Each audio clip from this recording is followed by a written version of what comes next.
Chicago की एक pharmacy में एक जघन्य सिलसिलेवार हत्या का मामला हुआ, जिसमें दुकान का मालिक, कैशियर और 2 ग्राहक सहित कुल 4 पीड़ित गोली लगने से मौके पर ही मारे गए। पुलिस ने तुरंत घटनास्थल को सील कर दिया। शुरुआती जांच में पुलिस को घटनास्थल पर हत्यारे का कोई सुराग नहीं मिला। उस समय क्योंकि कैमरे ज्यादा आम नहीं थे, इसलिए पुलिस के पास हत्यारे की कोई शारीरिक विशेषता नहीं थी और तब रात बहुत हो चुकी थी, इसलिए कोई गवाह भी नहीं था। डेविड, जो इस मामले में फोरेंसिक डॉक्टर था, भी घटनास्थल पर पहुंच गया। पुलिस ने शुरुआती अनुमान लगाया कि ये एक असफल डकैती के कारण हुई सिलसिलेवार हत्या थी, लेकिन चौकस डेविड ने तुरंत देखा कि कुछ गड़बड़ है। अगर लुटेरे पैसे के लिए आए थे तो कैशियर के पास से पैसे क्यों नहीं लूटे गए थे? ये स्पष्ट रूप से हत्यारे का मकसद नहीं था। इस मामले को जल्द से जल्द सुलझाने के लिए प्रभारी ओल्ड व्हाइट ने डेविड को जल्द से जल्द घटनास्थल की जांच रिपोर्ट सौंपने के लिए कहा। नाइट विजन डिवाइस से घटनास्थल की जांच के बाद डेविड को जल्द ही पता चला कि एक कैबिनेट पर स्पष्ट रूप से निशान मिटा दिए गए थे। ये एक फार्मेसी होने के नाते उन्होंने अनुमान लगाया कि हत्यारा शायद एक ड्रग एडिक्ट था जिसने इस जगह पर हमला किया था। जैसे ही डेविड अन्य सुरागों की तलाश जारी रख रहा था, उसे एक चौंकाने वाली संदिग्ध वस्तु मिली। एक डिस्पोजेबल माचिस की डिब्बी के मिलने से डेविड को एहसास हुआ कि कुछ गड़बड़ है, क्योंकि ये हत्यारे द्वारा छोड़ी गई वस्तु हो सकती है। और डेविड को इतना सदमा इसलिए लगा क्योंकि ये उसकी पत्नी की हत्या के मामले से जुड़ा था, क्योंकि उसकी पत्नी की उस साल हत्या कर दी गई थी, लेकिन हत्यारा कभी पकड़ा नहीं गया था। उस समय एकमात्र सुराग जो बचा था वो भी एक डिस्पोजेबल माचिस की डिब्बी थी। ये डेविड के लिए वर्षों से एक अनसुलझा मामला था जिसे वो कभी भुला नहीं पाया था। डेविड को ये भी संदेह था कि उसकी पत्नी के मामले और फार्मेसी के मामले का हत्यारा एक ही व्यक्ति था। इस दावे का सामना करते हुए हत्या जांच टीम के ब्रायस का मानना था कि ये बिल्कुल असंभव था। शायद ये सिर्फ एक संयोग था। वर्षों के सहयोगी के रूप में उसने कहा कि वो डेविड के पत्नी के खोने के दर्द को समझ सकता है और उसे हत्यारे को न्याय के कटघरे में देखना चाहता था, लेकिन केवल एक माचिस की डिब्बी इन दोनों मामलों को सुलझाने के लिए पर्याप्त नहीं थी। ब्रायस की सलाह ने डेविड के मन की आशा पर ठंडा पानी डाल दिया और फार्मेसी के मामले में भी कोई प्रगति नहीं हुई। घटनास्थल पर एक आधी खाई हुई कैंडी मिली थी जिसमें लार थी, लेकिन कोई अन्य उपयोगी सुराग नहीं था। जब डेविड एक पार्टी में गया तो उसे वहाँ एक न्यूरोलॉजी प्रोफेसर लॉरा मिली। लॉरा एक विशेष दवा पर शोध कर रही थी जो चूहों की याददाश्त को स्थानांतरित कर सकती थी। इसने तुरंत डेविड की रुचि जगा दी क्योंकि उसके पास एक साहसिक विचार था। अगले दिन डेविड ने व्यक्तिगत रूप से लॉरा से संपर्क किया और इस मामले पर उससे सलाह मांगी, और लॉरा ने भी उसे सिद्धांत समझाया कि उसने पाया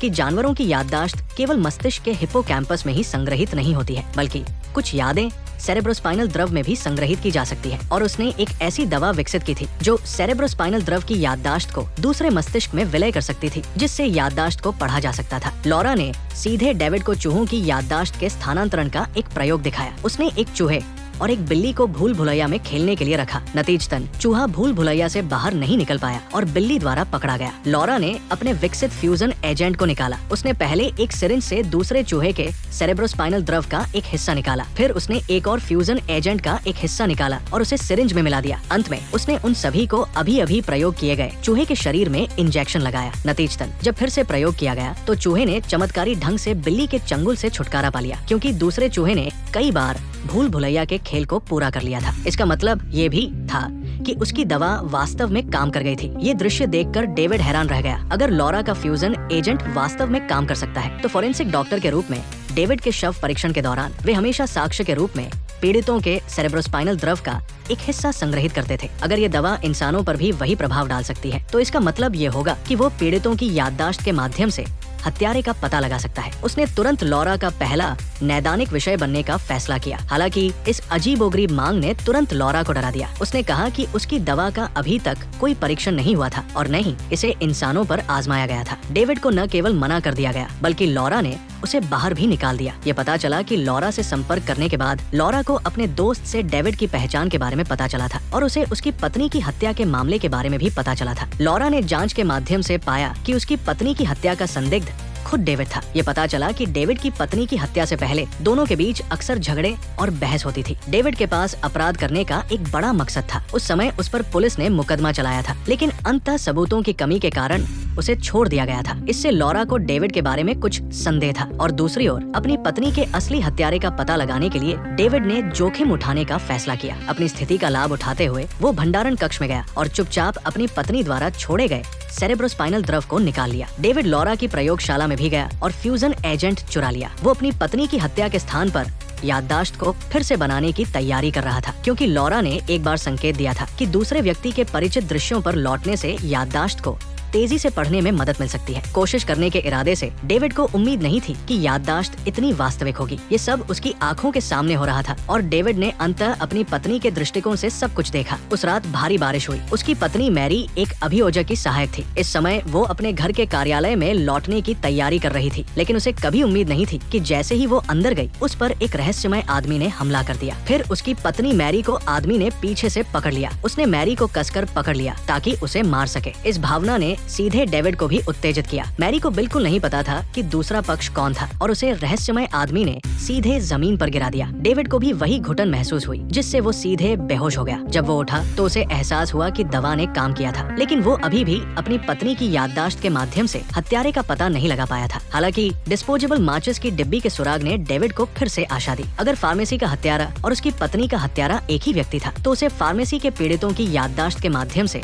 हत्यारे का पता लगाना था। एक बार जब हत्यारा पकड़ा जाएगा तो उसे उससे अपनी पत्नी मैरी की मौत के बारे में जवाब मिल जाएगा। क्या ये उसका काम था और उसके पीछे का मकसद क्या था? डेविड तुरंत सामान रखने वाले कमरे में वापस गया। सुरक्षा कर्मियों से बात करके वो बिना पंजीकरण के सीधे भंडारण कक्ष में घुस गया। डेविड को फार्मेसी की महिला पीड़ित का सेरेब्रोस्पाइनल द्रव मिला। फ्यूजन एजेंट के साथ वो तुरंत घटनास्थल पर पहुंच गया। इस बार डेविड ने महिला पीड़ित के दृष्टिकोण से अंततः हत्यारे का बाहरी रूप देखा। हत्यारा एक लंबे बालों वाला आदमी था। हालांकि जो कुछ हुआ उसने डेविड को भी डर से कांप दिया। लंबे बालों वाले आदमी ने अन्य 3 लोगों पर हमला किया और फिर उसने महिला पीड़ित को निशाना बनाया। महिला पीड़ित को कंधे में गोली लगी और वो सीधे जमीन पर गिर गई। लंबे बालों वाले आदमी के पास आने के साथ गवाह को खत्म करने के लिए उसने बिना किसी दया के महिला पीड़ित पर गोली चला दी। वही भावना होने के कारण तंत्रिका उत्तेजना ने सीधे डेविड को बेहोश कर दिया। जब वो उठा तब तक सुबह हो चुकी थी। शुक्र है कि किसी ने उसे नहीं देखा। वो तुरंत ब्यूरो में वापस आया और अपने सहयोगी से हत्यारे की तस्वीर बनाने के लिए कहा। कंप्यूटर तकनीक से फार्मेसी के हत्यारे का बाहरी रूप जल्द ही बहाल हो गया, लेकिन फ्यूजन एजेंट के लगातार उपयोग से डेविड के शरीर में दुष्प्रभाव होने लगे थे। खासकर उत्तेजक यादें प्राप्तकर्ता के दिल को भी कुछ हद तक नुकसान पहुंचाएंगी। हालांकि डेविड ने इसे रोकने के लिए पहले ही दवाएं ले ली थी, फिर भी उसके शरीर में असामान्यताएं थी और लॉरा को पता चला कि उसकी दवा चोरी हो गई थी, तो वो तुरंत डेविड से सवाल करने के लिए उसके पास गई। लॉरा को ये जानकर डर लगा कि डेविड ने निजी तौर पर दवा ले ली थी, क्योंकि अगर डेविड के शरीर में कुछ असामान्य होता तो उसे भी जिम्मेदारी लेनी पड़ती। लेकिन डेविड को इसकी परवाह नहीं थी, क्योंकि लॉरा द्वारा विकसित ये दवा अभूतपूर्व थी और ये पूरी पुलिस के लिए एक बड़ा रहस्यमयी हथियार थी। डेविड ने कहा कि वो सभी परिणामों की जिम्मेदारी खुद उठाएगा और लॉरा को परेशान नहीं करेगा। लॉरा को चिंता थी, इसलिए वो फिर भी डेविड को शारीरिक जांच के लिए ले गई। शुक्र है कि उसका शरीर ठीक था। दूसरी ओर तस्वीरों के आधार पर डेविड के सहयोगी को जल्द ही एक संदिग्ध मिला जो विवरण से मेल खाता था। वो व्यक्ति एक आतन अपराधी था जिसे कई बार पुलिस स्टेशन भेजा गया था। डेविड ने कहा कि ये फार्मेसी के मामले का हत्यारा था, लेकिन डेविड का सहयोगी भ्रमित था, क्योंकि उसे बिल्कुल नहीं पता था कि डेविड ने कैसे तय किया कि ये व्यक्ति हत्यारा था। डेविड भी उसे समझा नहीं पाया। वो केवल खुद को जमानत के रूप में दे सकता था कि ये व्यक्ति हत्यारा था। पहचान विभाग के प्रमुख के रूप में अगर उसने दावा किया कि संदिग्ध के फिंगरप्रिंट फार्मेसी में मिली कैंडी के फिंगरप्रिंट से मेल खाते हैं, तो पुलिस तुरंत उसे गिरफ्तार कर लेगी। लेकिन डेविड की बातों ने उसके सहयोगी को फैसला लेने में मुश्किल कर दी। डेविड लंबे बालों वाले आदमी को ढूंढना चाहता था ताकि ये पुष्टि कर सके कि क्या वो उसकी पत्नी का असली हत्यारा था। उसने अपने सहयोगी से उसकी मदद करने की गुहार लगाई। ये देखकर डेविड का सहयोगी केवल सहमत हो सकता था। हालांकि अगर कुछ गलत होता तो वो डेविड की गंदगी को साफ नहीं करेगा। डेविड को अपने सहयोगी से पता चला कि लंबे बालों वाला आदमी हाल ही में कहाँ देखा गया था। उसे ज्यादा परवाह नहीं थी और वो लंबे बालों वाले आदमी को ढूंढने के लिए पहले निकल गया। जब वो मोटल में मालिक से पूछने गया तो उसे निर्दयता से मना कर दिया गया, क्योंकि डेविड खुद सिर्फ एक फोरेंसिक डॉक्टर था और उसके पास कोई तलाशी वारंट नहीं था। दरवाजे बंद होने के बाद डेविड को केवल जाना पड़ा। अप्रत्याशित रूप से लंबे बालों वाला आदमी लिफ्ट में उससे मिला। ये दृश्य देखकर डेविड तुरंत स्तब्ध रह गया। पीड़ित की यादें अचानक घुस गई, जिससे डेविड डर गया। जब तक उसने प्रतिक्रिया दी तब तक हत्यारा लिफ्ट में बैठकर पहले ही जा चुका था। डेविड को केवल सीढ़ियों से नीचे भागना पड़ा और हत्यारे का पीछा करने की तैयारी करनी पड़ी। इस समय हत्यारे को भी एहसास हुआ कि डेविड कुछ असामान्य था। ये महसूस करते हुए कि डेविड उसका पीछा कर रहा था, हत्यारे ने तुरंत एक बंदूक निकाली और पलटवार किया। लेकिन यहाँ लोग आ जा रहे थे और हत्यारे को पता था कि अगर उसे पुलिस ने पकड़ लिया तो बहुत देर हो जाएगी। उसे केवल भागने का विकल्प चुनना पड़ा। हालांकि भागते समय हत्यारे को गुजरती हुई कार ने टक्कर मार दी और वो जमीन पर गिर गया। हत्यारे को बिल्कुल नहीं पता था कि उसकी बंदूक गिर गई थी और डेविड ने तुरंत बंदूक उठा ली और पीछा करना जारी रखा। लेकिन हत्यारा गली के कोने में गायब हो गया। पलक झपकते ही हत्यारा अचानक डेविड पर झपटा। प्रतिक्रिया करने में बहुत देर हो चुकी डेविड को हत्यारे ने जमीन पर फेंक दिया। तभी पुलिस की गाड़ी संयोग से वहाँ से गुजरी। हत्यारे ने देखा और केवल भागने का विकल्प चुना, लेकिन पुलिस ने दोनों पर ध्यान नहीं दिया। हत्यारे को अपनी आंखों के सामने से भागते देखकर डेविड ने बंदूक उठाई और उसे गिराने की तैयारी की, लेकिन डेविड को स्पष्ट रूप से एहसास हुआ कि उसे अभी भी ये पुष्टि करनी थी कि क्या हत्यारा उसकी पत्नी का हत्यारा भी था। उसे केवल बंदूक नीचे रखनी पड़ी और पीछा करना जारी रखना पड़ा। इस तरह डेविड हत्यारे का पीछा करते हुए चर्च तक गया। हत्यारा चर्च में भीड़ में छिपा हुआ था। जब तक डेविड ने बंदूक निकाली, हत्यारे ने देखा और अंतिम दाव खेलने का फैसला किया। उसने तुरंत बगल में खड़े छोटे लड़के को बंधक बना लिया। जैसे ही हत्यारे ने छुरा निकाला, पुलिस भी जल्द ही चर्च में पहुंच गई। हत्यारे की धमकी का सामना करते हुए डेविड और पुलिस को केवल अपनी बंदूकें नीचे रखनी पड़ी। हालांकि हत्यारे ने ध्यान नहीं दिया कि ब्रायस ने लोगों की एक टीम के साथ पीछे के दरवाजे से घेराबंदी की थी। ये देखकर कि हत्यारा छोटे लड़के को छोड़ने को तैयार नहीं था, ब्रायस ने तुरंत गोली चलाने का फैसला किया। कुछ गोलियों के बाद हत्यारा प्रतिक्रिया करने से पहले ही जमीन पर गिर गया। इस समय डेविड ने निराशाजनक आवाज निकाली, क्योंकि वो अभी भी हत्यारे से अपनी पत्नी के मामले के बारे में पूछना चाहता था। हालांकि फार्मेसी के मामले का हत्यारा पकड़ा गया था, लेकिन डेविड को प्रक्रियाओं का पालन न करने और नियमों का उल्लंघन करने के कारण सीधे पुराने प्रमुख द्वारा पुलिस स्टेशन से निकाल दिया गया था। हत्यारे की मौत ने डेविड पर ठंडा पानी डाल दिया। हालांकि उसने एक और तरीका सोचा। चूंकि वो पीड़ितों की याददाश्त से हत्यारे का पता नहीं लगा सकता था, डेविड तुरंत पुलिस स्टेशन लौट आया। हालांकि उसे नौकरी से निकाल दिया गया था, लेकिन प्रक्रिया अभी तक पूरी नहीं हुई थी। जब उसके सहयोगी हत्यारे के शव का पोस्टमार्टम कर रहे थे, तो डेविड ने झूठ बोला कि वरिष्ठों को उससे एक आपातकालीन काम था। जब उसके सहयोगी फोन उठाने के लिए भागे, तो डेविड ने तुरंत पीड़ित के शरीर से कुछ सेरेब्रोस्पाइनल द्रव निकाला और लॉरा डेविड के साथ इसलिए थी ताकि उसके शरीर में कोई असामान्यता न हो, और ये नैदानिक परीक्षण विषय की सुरक्षा के लिए भी था। लॉरा डेविड के घर भी गई और उस पर नजर रखी, लेकिन उसे नहीं पता था कि डेविड आज रात चुपके से क्या करने वाला था। लॉरा के सो जाने के दौरान डेविड ने हत्यारे के सेरेब्रोस्पाइनल द्रव को फ्यूजन एजेंट के साथ अपने शरीर में इंजेक्शन लगाया। हत्यारे की यादें डेविड के दिमाग में आ गई। इस समय डेविड ने पाया कि उसकी पत्नी पर हमला करने वाला व्यक्ति फार्मेसी का लंबे बालों वाला आदमी था। लंबे बालों वाले आदमी ने डेविड की पत्नी मैरी का गला घोंटने की योजना बनाई थी। हालांकि इस समय डेविड शराब पीकर बाहर से घर लौटा। लंबे बालों वाले आदमी ने देखा और भागने का विकल्प चुना। इस समय डेविड का शरीर लगभग सहन नहीं कर पा रहा था। शुक्र है कि लॉरा ने समय पर डेविड की असामान्य स्थिति का पता लगा लिया और उसे एक अवरोधक दवा दी। जब डेविड उठा तो उसे पछतावा हुआ कि वो उस समय अपनी पत्नी से लगातार बहस करता था, जिससे डेविड उस दौरान शराब पीता रहा और अपनी पत्नी को नजरअंदाज कर दिया। उसकी पत्नी मैरी की मौत से एक दिन पहले उसने डेविड से बात करने के लिए संपर्क किया था। डेविड को लगा कि उसकी पत्नी उससे तलाक लेना चाहती है, जिसके लिए वो भी बहुत नाराज हुआ था। उसे उम्मीद नहीं थी कि उसकी पत्नी की मौत के बाद ही डेविड को पता चला कि उसकी पत्नी कई हफ्तों से गर्भवती थी। इसलिए डेविड को हमेशा गहरा पछतावा होता रहा। हालांकि ये सुनकर लॉरा को कुछ गड़बड़ लगी, क्योंकि एक महिला की छठी इंद्रिय ने लॉरा को एहसास कराया कि मामला इतना सरल नहीं था। डेविड की पत्नी मैरी ने अपनी गर्भावस्था को इतने लंबे समय तक क्यों छिपाया? शायद यही डेविड और उसकी पत्नी के बीच झगड़े का कारण था। डेविड को पूरी तरह से दुष्टता में पड़ने से रोकने के लिए लॉरा ने डेविड के सहयोगी को ढूंढ लिया और उससे मदद मांगी, क्योंकि लॉरा को संदेह था कि मैरी ने डेविड को धोखा दिया था। भ्रूण के कुछ बचे हुए ऊतक का आंतरिक परीक्षण करके लॉरा को पता चला कि ये डेविड का बच्चा नहीं था। ये परिणाम जानकर डेविड तुरंत स्तब्ध रह गया, क्योंकि उस समय डेविड को अपनी पत्नी पर विश्वास था। इसलिए उसकी पत्नी की मौत के बाद उसने कोई परीक्षण नहीं किया था और तीसरे पक्ष के आने से डेविड को एहसास हुआ कि उसकी पत्नी की मौत तीसरे पक्ष से संबंधित थी। लंबे बालों वाला आदमी शायद केवल तीसरे पक्ष द्वारा काम पर रखा गया हत्यारा था। सब कुछ धीरे धीरे स्पष्ट होने लगा। तीसरे पक्ष की पहचान का पता लगाने के लिए डेविड अपनी पत्नी की दोस्त अन्ना के पास गया, लेकिन अन्ना हमेशा से मानती थी कि मैरी को डेविड नहीं मारा था। अन्ना डेविड से मिलना बिल्कुल नहीं चाहती थी। डेविड ने सीधे अन्ना को अपनी पत्नी के बेवफाई के बारे में बताया, क्योंकि बच्चा उसका नहीं था। लेकिन ये सुनकर अन्ना को कोई सदमा नहीं लगा। डेविड को एहसास हुआ कि अन्ना को ये सब पता था, लेकिन उसने अन्ना की प्रतिष्ठा की रक्षा के लिए पुलिस को ये बात नहीं बताई थी। जाहिर है वो इस समय डेविड को भी नहीं बताएगी। डेविड को केवल ये कहना पड़ा कि वो पुलिस को उससे सहयोग करने के लिए कहेगा। इस समय अन्ना को केवल डेविड को सच बताना पड़ा कि मैरी का वास्तव में तीसरा पक्ष था। जब डेविड ने पूछा कि वो कौन था, तो अन्ना ने कहा कि उसे नहीं पता था, क्योंकि मैरी ने उसे नाम नहीं बताया था। बस इतना पता था कि वो एक पुलिस अधिकारी था। दूसरे पक्ष की पहचान जानकर डेविड पर बिजली गिर गई। वो तुरंत पुलिस स्टेशन लौटा और ये सुराग हत्या जांच टीम के सहकर्मी को बताया। हत्या जांच टीम के ब्रायस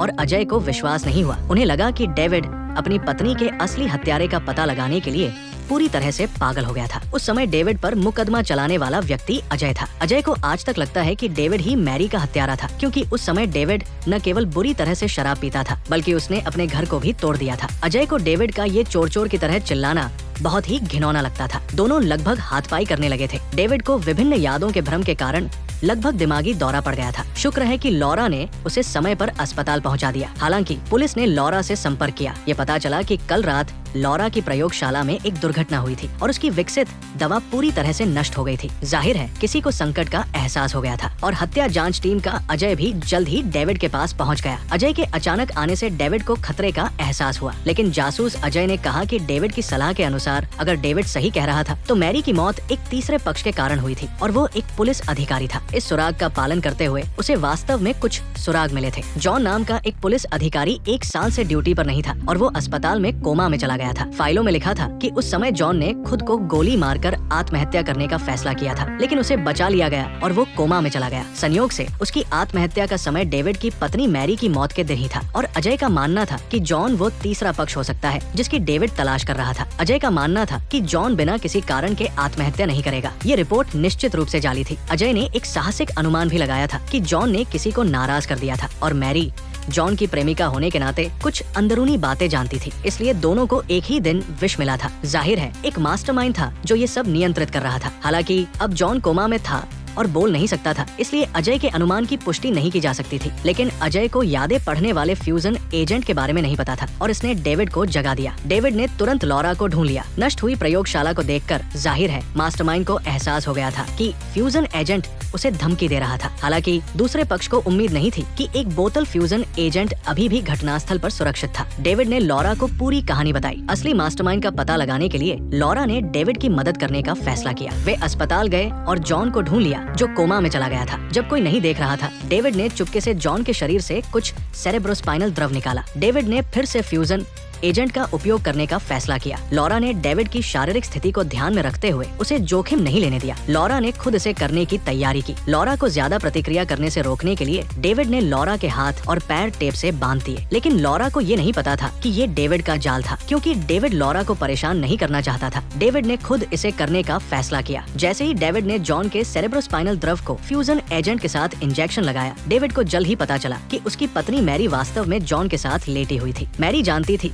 कि अगर ये सब जारी रहा तो वो अपने पति के साथ बेवफाई कर रही होगी। डेविड ये सब खत्म करने की तैयारी कर रहा था। हालांकि डेविड के पूरी कहानी को समझने से पहले जासूस ब्रायस ऑफ क्राइम स्क्वाड अचानक यहाँ घुस आया। ये दृश्य देखकर लॉरा तुरंत स्तब्ध रह गई। डेविड को भी उम्मीद नहीं थी। जॉन की यादें तुरंत ब्रायस की छवि के साथ चमक उठी। ये पता चला कि ब्रायस और जॉन एक बार साथी थे और फार्मेसी का हत्यारा लंबे बालों वाला आदमी एक ड्रग एडिक्ट था जिसे ब्रायस और जॉन ने पहले ही निशाना बना रखा था। ब्रायस ने पुलिस के रूप में अपनी पहचान का उपयोग करके लंबे बालों वाले आदमी को अपने वर्तमान जासूस के रूप में काम करने की धमकी दी, अन्यथा उसे जेल भेज दिया जाएगा। लंबे बालों वाले आदमी की जानकारी के आधार पर जब ड्रग डीलर सौदा कर रहे थे तो दोनों अचानक बाहर आए और सभी को काबू कर लिया। लेकिन जॉन को कभी उम्मीद नहीं थी कि ब्रायस उन्हें खत्म करने की योजना बना रहा था। जैसे ही ब्रायस ने पहले गोली चलाई, न केवल सभी ड्रग डीलर मारे गए बल्कि ब्रायस ने सभी सामान और पैसे भी छीनने की योजना बनाई। हालांकि पुलिस को इस बार दोनों की कार्रवाई के बारे में नहीं पता था। इस समय जॉन को एहसास हुआ कि ब्रायस ने एक काला काला जाल बिछाया था। वो ड्रग डीलरों को पकड़ने के लिए नहीं था। ब्रायस ने जॉन को धमकी दी थी और जॉन उस समय चिंतित था, इसलिए उसने विरोध करने की हिम्मत नहीं की। बाद में जॉन को डर था कि अगर ये बात सामने आई तो वो जल्द ही बर्बाद हो जाएगा, इसलिए उसने ये बात अपनी प्रेमिका मैरी को बताई। मैरी अभियोजक की सहायक के रूप में ने जॉन को एक गवाह बनने का प्रस्ताव दिया ताकि वो खुद को बचा सके और ब्रायस को जेल भेज सके। लेकिन उसे उम्मीद नहीं थी कि ब्रायस ने जॉन की बात पहले ही सुन ली थी। उस रात जॉन को ब्रायस ने गोली मार दी थी। ब्रायस ने इसे आत्महत्या का झूठा नाटक किया था। उसे उम्मीद नहीं थी कि जॉन मरा नहीं बल्कि कोमा में चला गया और सभी को उम्मीद नहीं थी कि मैरी का असली हत्यारा भी ब्रायस था। लंबे बालों वाले आदमी को केवल ब्रायस ने लॉरा को खत्म करने के लिए धमकाया था। उस समय मैरी को केवल गले से दबाया गया था और वो बेहोश हो गई थी। ब्रायस पास से ये सब देख रहा था। लंबे बालों वाले आदमी को भागते देखकर ब्रायस ने एहतियात के तौर पर मैरी की स्थिति की पुष्टि की। पूरी घटना अंततः यही सामने आ गई। हालांकि इस समय डेविड और लॉरा खतरे में थे। डेविड का शरीर बहुत कमजोर था और लॉरा बंधी हुई थी। ब्रायस ने देखा कि वो बेनकाब हो गया था और दोनों को बख्शने का इरादा नहीं किया। वो दोनों को जिंदा जलाने की तैयारी कर रहा था। लेकिन तभी मैरी की दोस्त अन्ना डेविड के बच्चे के साथ यहाँ लौट आई। ब्रायस सभी को मारने की तैयारी कर रहा था। जमीन पर पड़ा डेविड अपने परिवार की रक्षा के लिए इस समय अद्भुत शक्ति के साथ फट पड़ा। वो ब्रायस की ओर दौड़ा। दोनों तेजी से हाथापाई करने लगे। डेविड ने अपने दिल में भरे क्रोध और घृणा को एक के बाद एक मुक्कों से ब्रायस पर बरसाया। अन्ना ने देखा कि स्थिति खराब थी और उसने तुरंत पुलिस को बुलाने का फैसला किया। इस समय आग तेजी से फैल रही थी। डेविड ने तुरंत लॉरा के शरीर से टेप खोलने का फैसला किया। वो लॉरा को लेकर तेजी से वहाँ से भाग गया। ब्रायस को उचित सजा दिलाने के लिए वो वापस गया और ब्रायस को खींचकर बाहर निकाला। इस समय डेविड को याद आया कि लॉरा ने प्रयोग को रिकॉर्ड करने वाली टेप अभी भी अंदर छोड़ दी थी। इसमें ब्रायस के खुद स्वीकार करने के सबूत थे। टेप लेने के लिए वो फिर से अंदर गया, लेकिन उसे उम्मीद नहीं थी कि एक भयानक विस्फोट हो गया। हालांकि सबूत बच गया, लेकिन डेविड कोमा में चला गया। अजय ने कहा कि उसने वास्तव में डेविड को गलत समझा था और उससे माफी मांगी। उसने ब्रायस को गिरफ्तार कर लिया था और उम्मीद की कि वो जल्द ही ठीक हो जाएगा। हालांकि लॉरा और डॉक्टर को ये बात हैरान कर रही थी कि डेविड की जलने की गंभीरता कोमा में जाने के लिए पर्याप्त नहीं थी। डेविड इसलिए जागना नहीं चाहता था क्योंकि वह अपने सपनों में अपनी पत्नी और बच्चे के साथ फिर से मिल गया था। मुझे लगता है कि इस समय केवल सपने ही डेविड के दिल के वर्षों के दर्द को मिटा सकते हैं और उसकी पत्नी के खोने के अफसोस को पूरा कर सकते हैं। उसे एक पूर्ण और पहले जैसा परिवार दे सकते हैं। इस तरह यह रहस्यमय सिलसिलेवार मामला अंततः समाप्त हो गया।